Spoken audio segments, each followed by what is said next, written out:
c'est quels sont les objectifs, finalement. À partir de quels critères va-t-on considérer vous qu'on a interrogez atteint... sur les objectifs, là, ce matin. Je ne suis pas le seul. Jean-François Copé. Non, mais pas aujourd'hui. Je le fais depuis le début. Il faut que le président de la République dise quels sont les critères à partir desquels il considérera que les objectifs ont été atteints.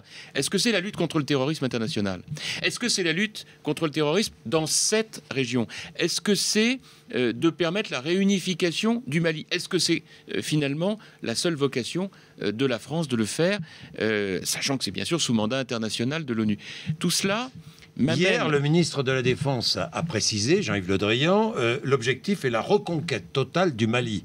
Oui, reconquête sur tous les plans. Oui, enfin, vous avez vu que donc l'énoncé des objectifs... Intégrité du territoire, rétablissement d'une démocratie au Mali, d'un régime stable, reconstruction d'une armée malienne digne de ce nom. Enfin, vous avez donc bien noté l'évolution dans la description des objectifs entre les premières prises de position du président de la République, qui d'ailleurs lui-même au début disait nous n'y sommes que pour quelques jours ou quelques semaines, et puis aujourd'hui c'est sans date. Idem sur le format engagé. Nous allons dépasser le cap des 2500 hommes. Si oui, pour aller jusqu'à quel niveau?